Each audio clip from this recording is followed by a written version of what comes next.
Welcome back, guys. I'm going to do another story time today. This one is not going to be as lighthearted as the last one. This one is about the craziest thing that's ever happened to me. And this happened a long time ago, so I'm going to have to recall deep into my memories. And it's also difficult to talk about because it was traumatic. And in a lot of ways, it had a big impact on me. It's something I haven't really talked about in a long time. But at the time, it just absolutely rattled my world, and in a way, it shaped my whole life. It's so crazy looking back on it all. I don't know where to start this story, but I guess I'll start by talking about my last year in high school. I was getting ready, I was all prepared. I was a pretty good student in high school. I was in all the college prep classes. I had like junior year, man, I crushed it. I had like over a 4.0 because you get extra credits for the college prep. And I was doing pretty good. I had gotten into UCSC, which is where I went to school, got my BA in creative writing, English literature. And, my time as someone living at home was coming to an end. There was lots of changes in my life also. One thing I started doing was that I was consuming a lot of weed. And, you know, look, there's nothing wrong with smoking weed, but the way that I was smoking it was pretty intense because I went from basically not smoking it at all to doing huge bong rips. That was the environment that I was in. And there was like some peer pressure involved and, some toxic masculinity involved of like, just do it, pussy. Just finish the bowl, that kind of thing. Just clear it, dude. And so just getting way too high, like way higher than that anyone should be I'm like, I went from 0 to 100.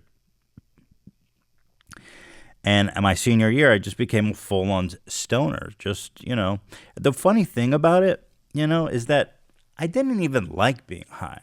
Because before I started smoking weed, I was an outgoing, charismatic, funny, carefree. I had a lot of friends, in general, I'd say people liked me. I liked people. I was very social. But my friends that I were hanging around with, at the time, they just were smoking a lot of weed. And so I would always go to my one friend's house and we would get super high every day.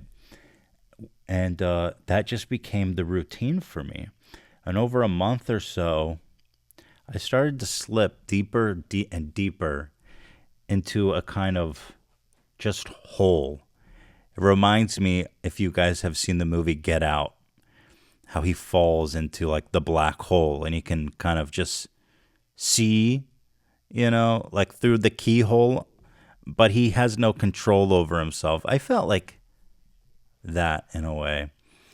I had completely changed. I wasn't really fun. I felt just dumb, first of all. I fancied myself as kind of a sharp person before, and I was just dumb.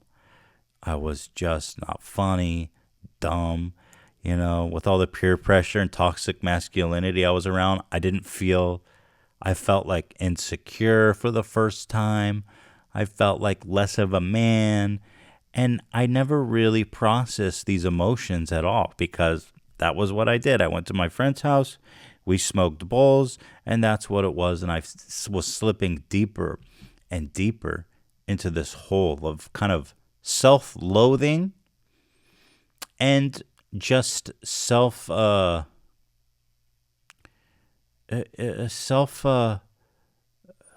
just forgot myself, confusion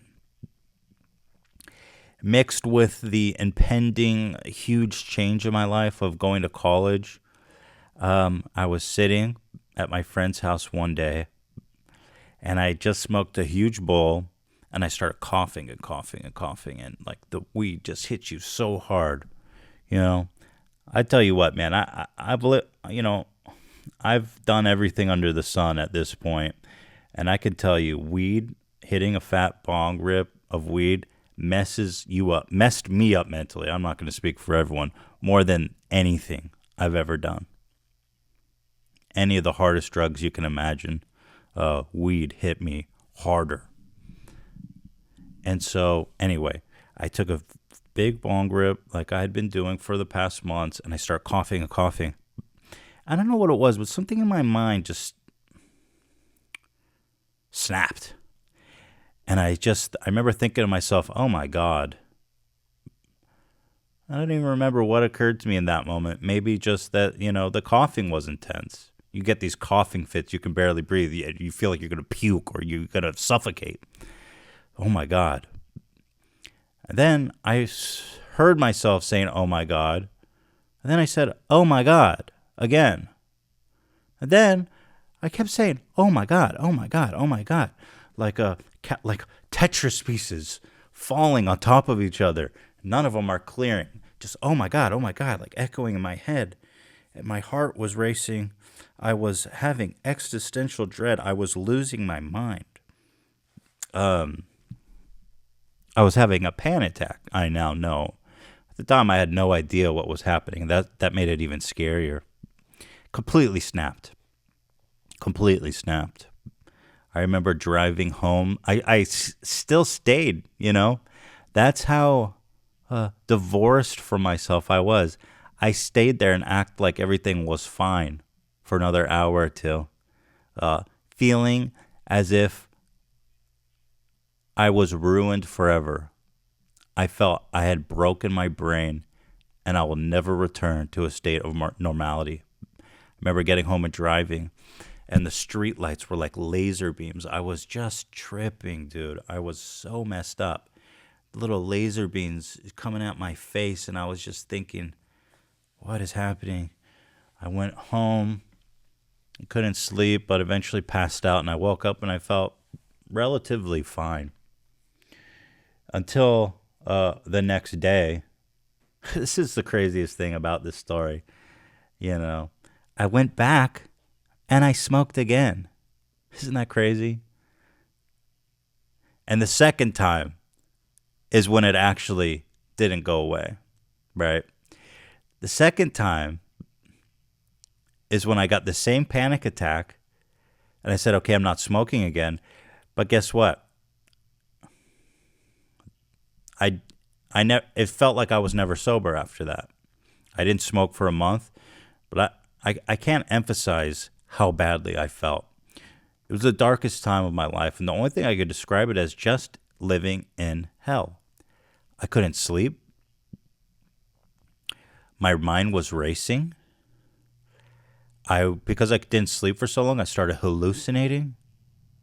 I was hearing things. I remember one time very clearly, I heard a spring, but like a cartoon sound spring, like boingy, boingy, boingy, straight up hallucination.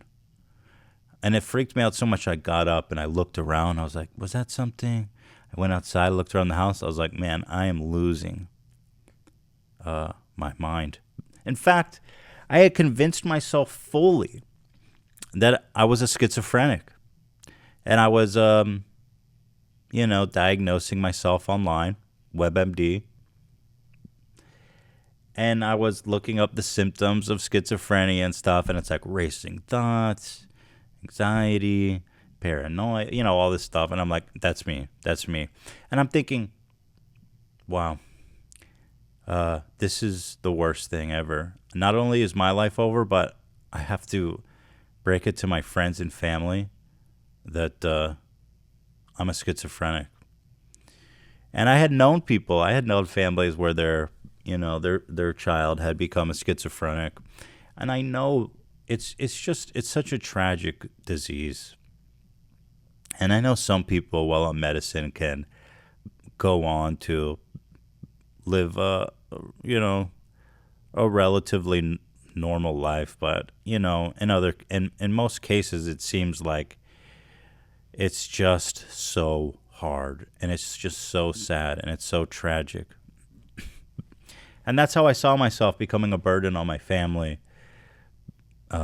becoming that this hell was going to be my reality forever.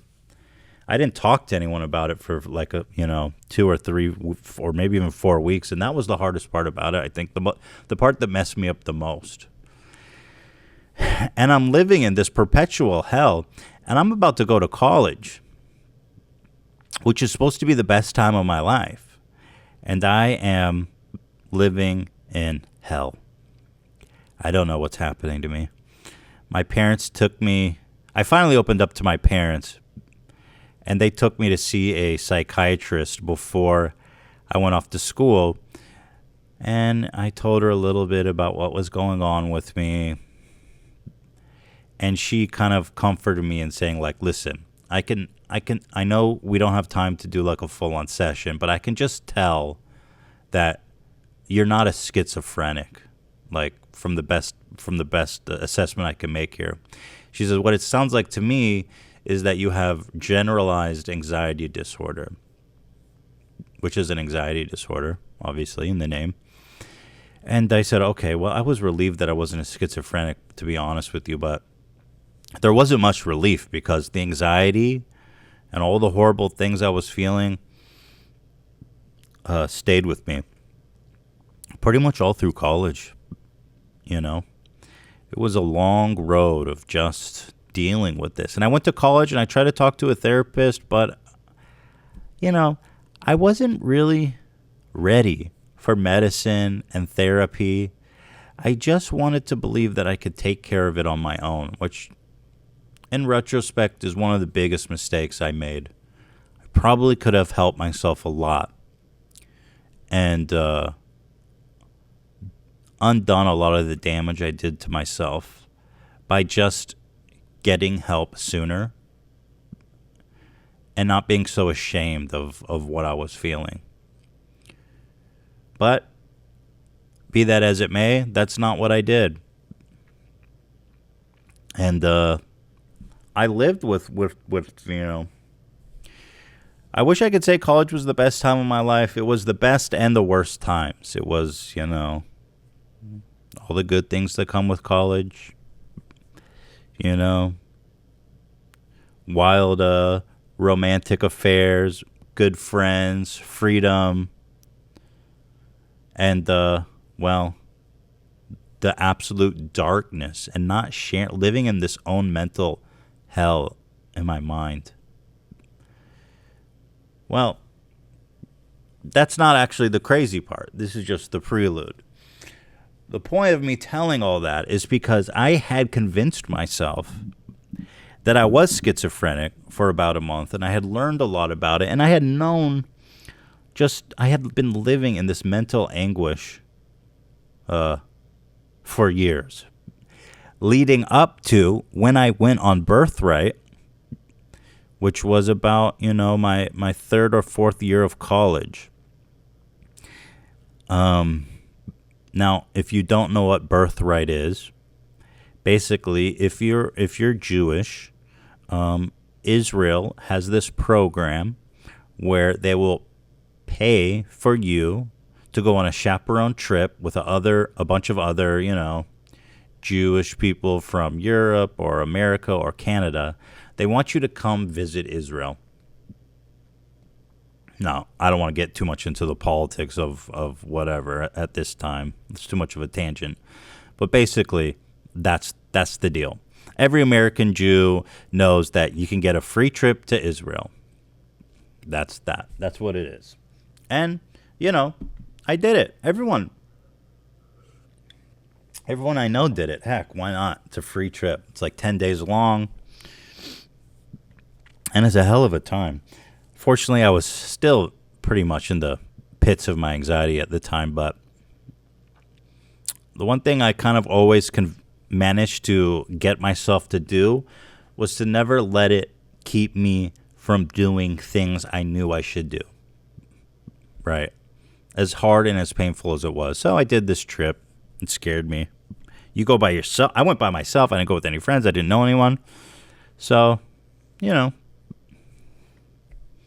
a little bit of a scary prospect, right? So that's obviously, as many people know, where I met Hila. You go on this trip, there was probably about 30 American Jews from all across the country. And, some flew in from Chicago, some flew in from New York, a lot flew in from LA. And we all met up in Israel. And you meet with a bunch of people. It's a huge group. And you've got these chaperones who are basically people just maybe a little bit older than you, who speak Hebrew. A lot of them are bilingual. Maybe they're American Jews with Israeli families. Maybe they're Israelis who have American parents, and they are bilingual. These are the chaperones. And the legal drinking age in Israel is, 18. So it's a pretty debaucherous trip. I'm going to be honest with you guys. It's pretty wild, the trip. Probably too wild. These are a bunch of college aides, freaking alcoholics who are just coming here for a good time. It was crazy. Well, on the trip, this was before Hila joined the group. Like I said, it's about 10 days long. And there's 5 days where you're just chilling with the group. And then the Israeli soldiers, there's about like 5 of them that come and join for the back 5 days. This was during the first 5 days before Hila joined us. Gosh, where do I begin with this? Well, there was this one guy. Let's just call him Ryan. I don't want to use his real name. But there was this one guy, Ryan, who, was keeping to himself a lot. He's kind of a strange guy, but otherwise a sweet guy. And I noticed that he was by himself a lot, and I wanted to, say what's up to him and kind of, hang out with him, because I didn't have anyone hang out there either. Everyone was very cliquey on the group. I remember the first time I met this guy, Ryan. It was outside the hotel. We were meeting up to go do some day trip. And, I chat with him. Sweet guy. He's smoking a cigarette. Smoking it weird, though. Like, smoking it, like someone who isn't good at smoking. Someone who,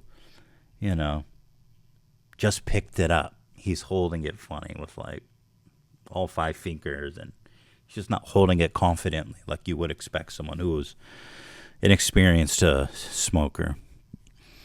And we talk. He's like, sweet guy, dressed kind of awkwardly, little overweight, long unkept hair, and unkept beard. The shirt too big, cargo pants just a little too long. Frumpy, but very nice. And so we chat a little bit. I learn about him. Nice guy. Yeah, he also came by himself and didn't know anyone there. So anyway, we continue on. A couple days pass. I'm keeping friendly with him, And eventually, let's see, we go to the tomb of the unknown soldier. This is a few days later. Very quiet guy, by the way. Always kept to himself. Didn't really talk to anyone.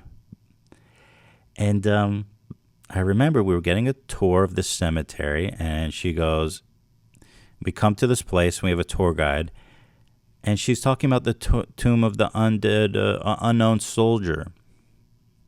Now, he raises his hand,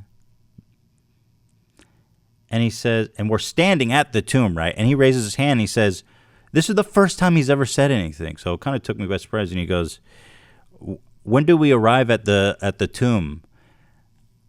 And I don't know why, but everyone laughed at him. Like, it was just so absurd. I guess because we were standing there, and the tour guide was just like, "Well, we're already at the tomb of the unknown soldier."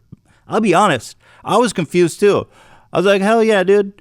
Where are we?" But everyone laughed at him. It's kind of weird like that,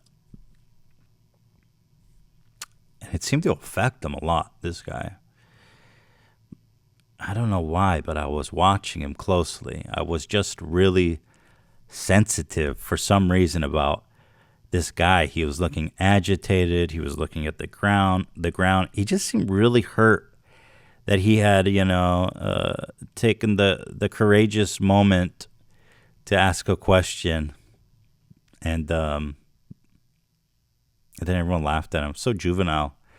I forgot a detail. This guy, this is an important detail too. When we all got off the airplane, when we arrived in Tel Aviv, we all got on a bus to go to the hotel.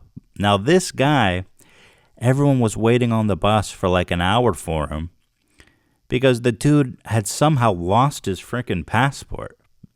It's like, how do you lose your passport when you get off a plane? So we're all sitting there for an hour waiting for him as he's looking for his passport. And he never found it. The dude just lost his passport. How do you do that? So everyone was kind of like, just from the onset, the get-go, they were just kind of annoyed with this guy. He was just clumsy and kept everyone waiting. And so that's a detail too, I guess, that kind of set the mood for him. But back to the tomb. So I was just real sensitive that this guy was going through something. And I start talking to him. He starts thinking back. He's just not making any sense. He starts talking and it's like he's just talking gibberish, like, And I remember I was real worried about him.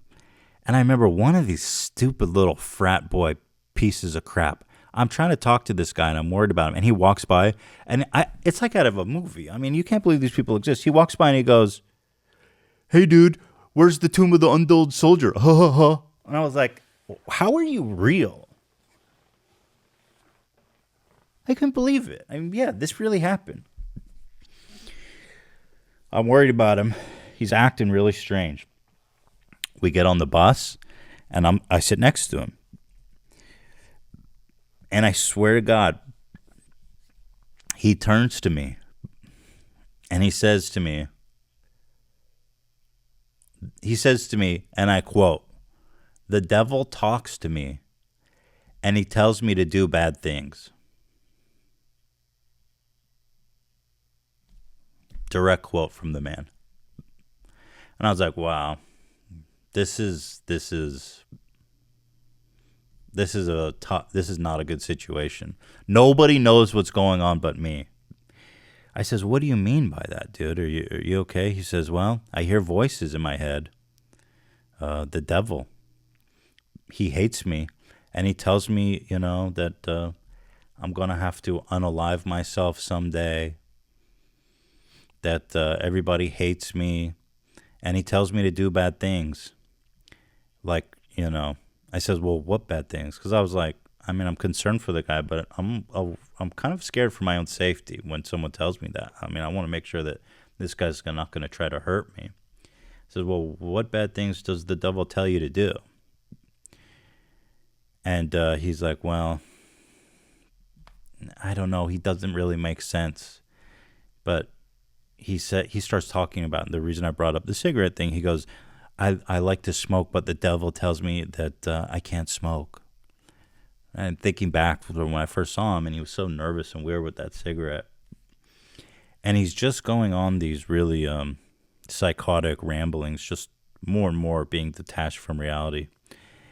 And I'm talking to him, and I'm learning that he's a schizophrenic. This poor kid, he's about 19 years old. I think he had his first psychotic break when he was, 17. And he was medicated. I don't know what his parents were thinking, man. They sent this poor kid on a trip by himself And, stress brings out this stuff. And I don't know if he lost his medicine or if he stopped taking it, but he was off his meds. And we're on a bus, a huge bus with all the rustle and bustle, and everyone's talking. I'm trying to get the chaperone's attention. I'm like, dude, we have an emergency. Ryan is not doing well. I think he's having a schizophrenic episode. Now, what was so surreal for me is that I had spent so long convincing myself that I was schizophrenic and mentally ill and all this, and then to come up close, like to have this close encounter with it was just so odd. I felt responsible for him. I felt, attached to him. I was the only person there who seemed to give a shit about what he was going through or even knew what was happening. And to get back to the hotel, God, it must have been even crazier than I remember. But I just forget all the details of what happened up until when we get to the hotel. And they call his parents and they confirm that, like, yes, he is a schizophrenic, but he's on medicine. I thought he'd be okay. And they, it's so crazy what happens from here. So basically they say, okay, we need to fly him home. We need to get him basically to the airport. And I'm like, how are you going to fly this guy out of here by himself? It doesn't make any sense. How's he going to sit on a 15-hour airplane ride by himself? Well, anyway, we go back to the hotel, and he starts raging. He's angry. He's delusional. He's fighting demons. Oh, yeah, I remember now. We were on the bus. Turn this monitor off. Yeah, I remember now. We were on the bus after he told me the devil talks to him, and he thought that our chaperone was an angel and that our bus driver was the devil. He went up to the bus driver and he punched him in the face as we were driving. He thought he saw Satan. That's an appropriate action if you see Satan driving a bus with a bunch of people, right? Why not? It was absolute madness, dude. And so anyway, we get back to the hotel. They get him by himself in his room. They call his parents, and they need someone to volunteer to take care of him while they can get him to the airport or take care of him, whatever. And they're like, listen, dude, he seems comfortable with you. He seems attached to you. Can you do this? I said, yeah, of course I can do it. Meanwhile, everyone's going out having like a great day at the Dead Sea and stuff. And I'm with Jeff, which is fine. I wanted to be with Jeff. He needed help. And so the whole, this is like the next day, by the way. So everyone goes for this day trip to the Dead Sea. Me and Jeff and one of the tour guides get in a car, and we're driving to, where were we driving to? I don't know, man. The police station? Because what happened was, we're driving there, and he's just not there, man. He's trying to kiss me. He's putting his head in my lap. He's trying to like touch me in inappropriate ways. Not really forceful. Like I was able to be like, no, dude, not like that. And he would, back off. He was just so confused. And he started thinking the tour guide was the devil again. And again, we're driving to the airport, and he stops. And the driver has no sensitivity, by the way, the tour guide. He has no sensitivity to what's going on. He's in the back going, stop, dude. Like, what's wrong with you? You need to stop. Like, acting as if, anything he's saying is going to get through to him. So once again, Ryan punches him in the face as he's driving. The guy freaks out, pulls over. We're on the freeway. He's like going back there like he's going to fight him or something. I'm like, dude, he's having an episode. Like, what do you want to do? He opens the car door to fight him. Now, this is a busy freeway. I mean, as you can imagine, it's a straight up freeway. We're on the side, the emergency lane or whatever, the side lane. He gets out, he runs across the freeway into traffic. I'm like, okay, I'm gonna watch this dude get run over and die right now. He runs all the way to the center divider. I'm just like, this is the craziest thing I've ever seen in my life. He gets confused. He reaches the center divider. There's cars whizzing by him, 80 miles per hour. I'm like, this is unbelievable. He runs back across towards us, and on the other side of the freeway where we're parked, it's like this huge grassy meadow, a big chain link fence, and behind it is like pretty thick shrubbery bordering on woods. In the northern part of Israel, there's a lot of, it's kind of foresty, to be honest. He runs in there, he jumps the fence, he runs into the forest, disappears. The guy says, "Stay with the car. I'm calling the police. I'm going after him." Calls the police. I'm sitting there by the car. The guy jumps the fence and goes after him. They disappear into the forest. I'm sitting there like, this is insane. This is just, I can't believe what's happening right now. And then, maybe 10 minutes later, sitting there on the side of the road with the car, out comes Ryan by himself. I don't know where the guide is, wandering out by himself on the other side of the chain link fence, And I'm like, oh my God, it's just me and him. He's going to try to run in the road again. I'm going to have to try to stop him. He's a big guy. Not an easy dude to control, especially when it goes into a fit of rage and confusion. So there was a moment of surreal humor in that he was trying to jump over the fence. He was walking across the fence, and I'm walking with him like, dude, just wait. So I'm trying to talk sense to him, but he doesn't even hear me. And what was just kind of this surreal, funny moment is that in the chain link fence, I'm walking with him. There's a huge entrance. There's a huge hole cut in the fence. Massive. You could walk right through it without ducking or turning sideways. And he walks right by it. He doesn't even see it. And he ends up climbing over the fence right next to this massive entryway. And I just remember thinking, this is just so absurd. It's like a comic book, just climbing the fence next to this giant entryway he could just walk through. Well, I'm scared. I'm afraid he's going to run back through traffic. I'm trying to stop him. I'm trying to hold him back. Be like, dude, just wait. The police show up. Luckily, he's pretty calm. They put him in handcuffs behind his back and everything.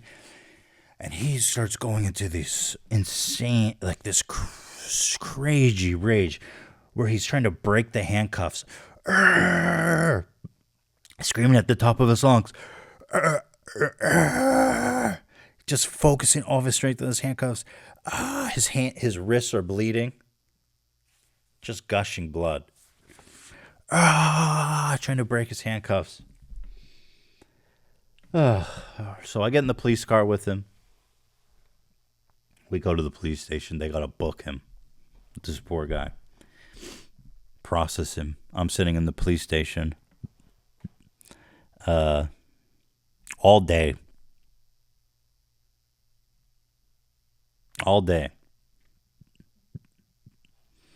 I feel like I'm forgetting so much, but it was so wild, man. And eventually, it's so funny. It's just so weird how life is. Eventually, he gets booked. He gets arrested or put into some kind of mental health facility until he can fly back home. And eventually, I went back to the... I'll never forget this. That guy was such an asshole. We went out to get food afterwards because we were gone all day. Didn't eat all day. And this trip is supposed to be like they cover all your meals and stuff and whatever. But he's like, yo, are you hungry? Let's get some food. We go out to get some food. This guy's got a big stack of birthright money, and he goes, yo, dude, you're gonna have to pay for yourself. Just funny, like what an asshole. Like I helped this guy do his freaking job. I cared for him. I should be at the Dead Sea. Not that I wanted to be anywhere else necessarily. Like I felt obligated to him. But I just remember being like, dude, you're such an asshole, man. Just the way he's like, yeah, you got to pay for your own food, dude. Sorry, I can't help you. Because I think he just pocketed the extra bits. But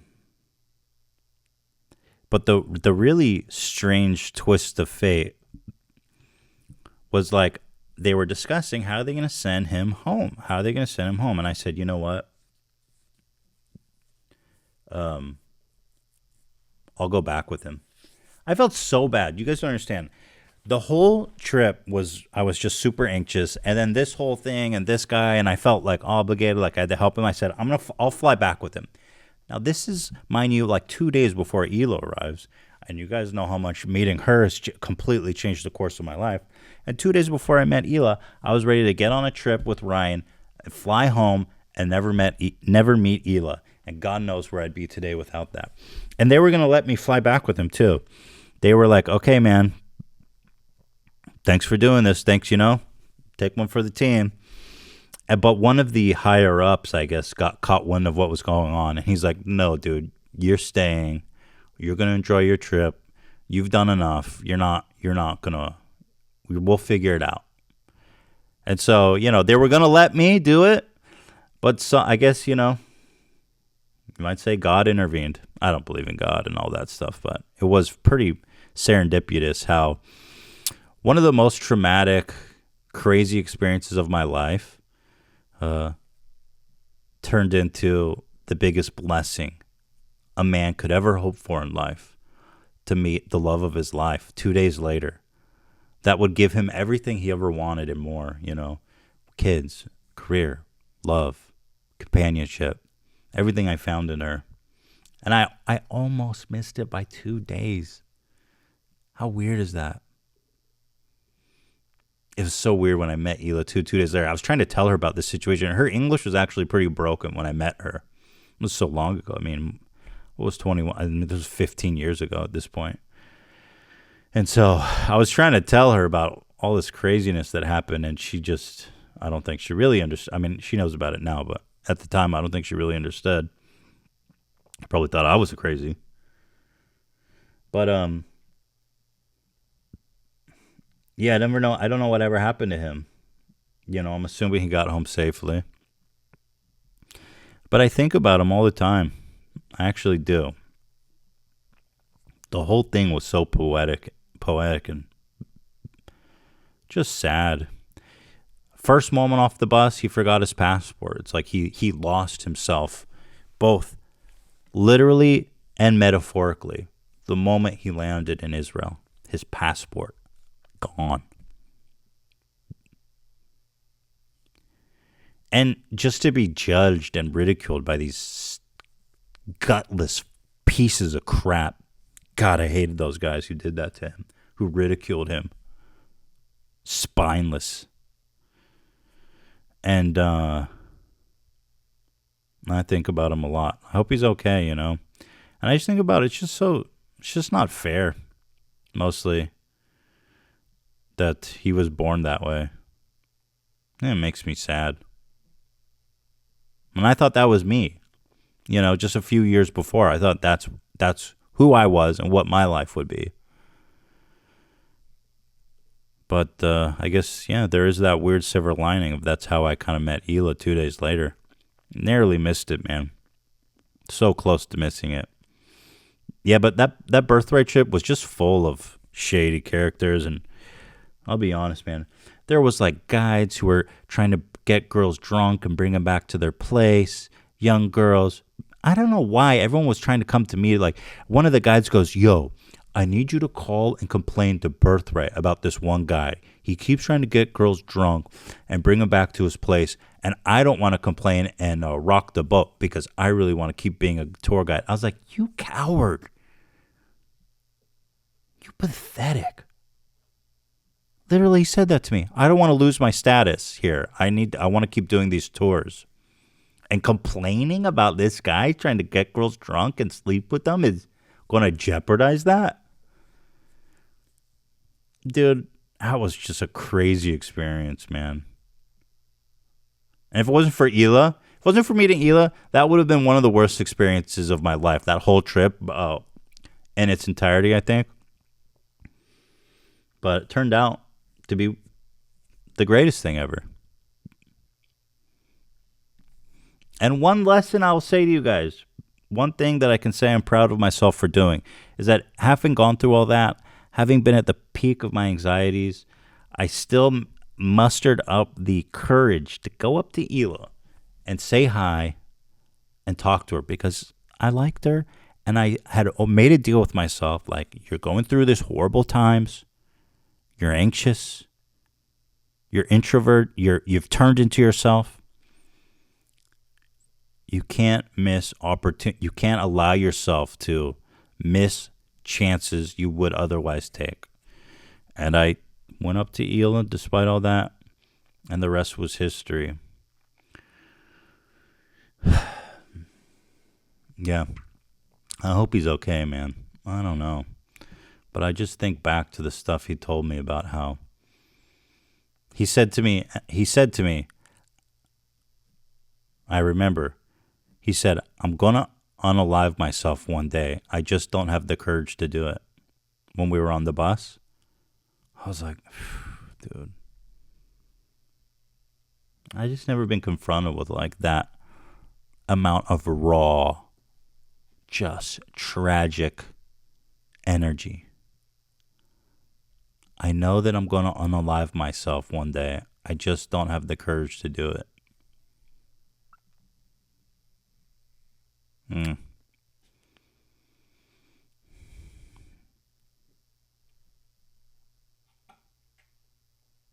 don't know what to take away from that. I know there's something to take away from that, but I don't know what it is.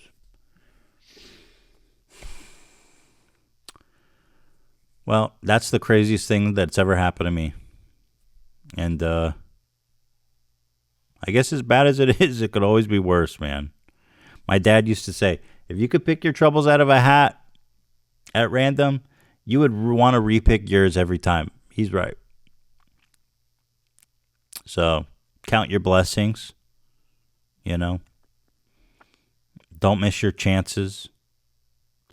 And it's weird, and as horrible as times get, right? Like as dark and as weird and as crazy, there's not only is there always a path out, but in the darkness, you might find the best thing that's ever happened to you. In that darkness, there was a path to total redemption for me. And so, just keep looking forward. Yeah. Anyway, guys, it's probably a depressing story, but that's it. That's the one that it is. Craziest thing that's ever happened to me.